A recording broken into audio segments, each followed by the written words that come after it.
오늘 리뷰해드릴 책은 팀 페리스의 타이탄의 도구들 중 한 챕터인 천재와 싸워 이기는 법을 준비했습니다. 이번 영상의 썸네일로 천재가 아닌 당신이 1등이 되는 방법이라고 만들어 봤는데요. 말 그대로 이번 영상의 내용을 이해하시고 실천으로 옮기신다면 무조건 성공의 반열에 오를 수 있다고 확신합니다. 왜냐하면 너무나도 많은 위인들에게서 나타나는 공통점이 바로 이것이기 때문입니다. 자, 그럼 책의 내용을 본격적으로 소개해 드리겠습니다. 오늘의 주인공 스콧 애덤스는 전 세계적으로 유명한 연재 만화 딜버트의 작가입니다. 그의 만화는 57개국 2,000개 이상의 신문에 19개 언어로 소개되며 많은 이들에게 웃음과 통찰을 주고 있습니다. 하지만 그가 이 책을 통해 전하는 메시지는 단순한 성공 스토리가 아닙니다. 바로 우리가 일상에서 어떻게 천재와 같은 경쟁자를 이길 수 있는지, 그리고 어떻게 자신만의 특별한 길을 만들어갈 수 있는지를 알려줍니다. 스콧 애덤스는 이렇게 말합니다. 1등이 될 수 없다면 1등과 싸워 이기는 방법밖에 없다. 이 한 줄의 문장은 그의 성공 비결을 담고 있으며 우리가 이 책을 통해 배워야 할 핵심 교훈이기도 합니다. 스콧은 목표가 아닌 체계를 중요시합니다.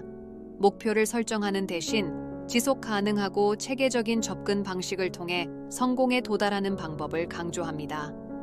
예를 들어, 글을 쓰고자 하는 사람은 출판사의 승인을 받거나 신문사의 연재 지면을 얻는 목표를 세우기보다는 블로그를 통해 꾸준히 글을 쓰고 연습하는 체계를 구축해야 한다고 말합니다. 이를 통해 스콧은 자신이 어떤 글을 쓸 때 가장 좋은 반응을 얻는지 알게 되었고, 결국 큰 기회를 잡을 수 있었습니다. 이처럼 스콧 애덤스는 목표 대신 체계를 갖추는 것이 얼마나 중요한지 강조합니다. 이는 단기적인 목표를 넘어 장기적인 성공을 이루기 위한 중요한 전략입니다. 이 책은 단순히 성공을 위한 방법을 넘어서 우리에게 지속 가능한 성장과 발전을 위한 지혜를 제공합니다. 이제 우리는 천재와 싸워 이기는 법에서 스콧 애덤스가 전하는 핵심 메시지를 충분히 이해하게 되었습니다.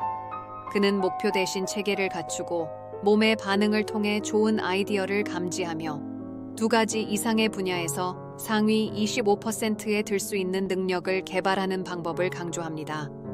이러한 접근 방식은 단순한 성공을 넘어 지속 가능한 발전을 가능하게 합니다. 스콧 애덤스는 자신의 경험을 통해 우리에게 중요한 교훈을 전합니다.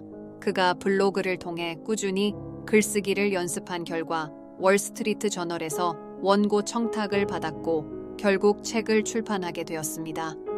이는 그가 목표가 아닌 체계에 집중한 결과였습니다.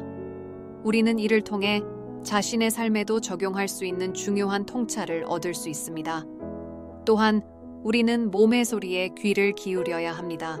좋은 아이디어는 우리의 신체 반응을 통해 감지할 수 있으며 이를 통해 우리는 더욱 독창적이고 효과적인 방법으로 천재와 싸워 이길 수 있습니다.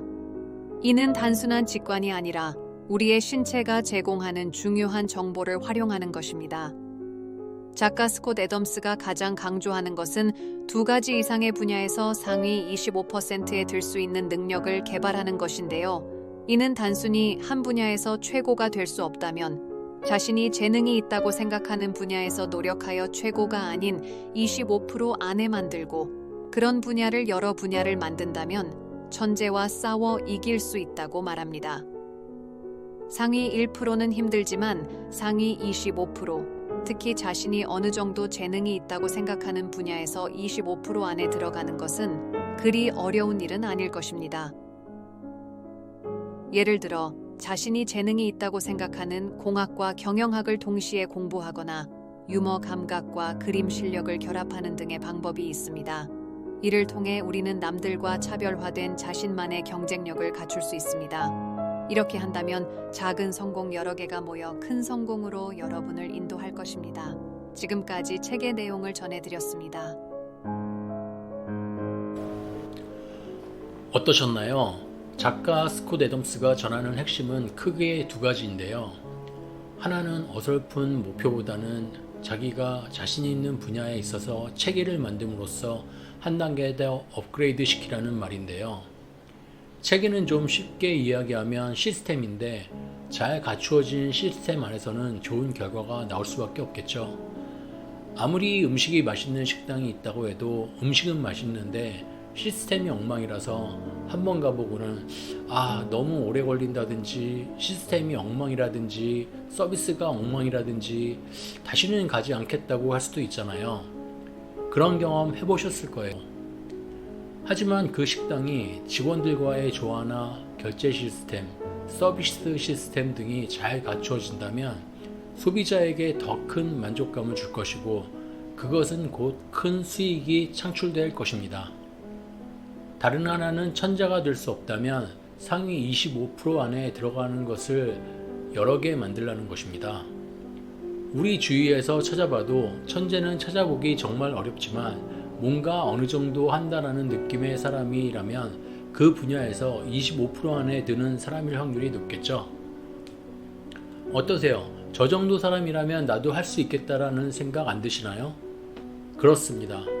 그렇게 한 개, 두 개, 몇 개가 25% 안에 든다면 그 시너지는 대단할 것이고 그 힘으로 천재를 이겨낼 수 있을 것입니다. 오늘 전해드린 이야기로 자기 자신이 잘하는 분야에 체계를 갖추고 25% 안에 드는 분야를 2개 이상만 만든다면 당신이 넘기 힘들다고 생각했던 분야를 이미 넘어서고 있는 당신을 보게 될 것입니다. 마지막으로 주인공이 전하는 메시지를 끝으로 마치겠습니다. 천재가 되기란 어렵습니다. 하지만 천재와 싸워 이길 수 있는 방법은 있습니다. 이것이 우리가 살아가는 세상의 가장 큰 매력입니다. 감사합니다.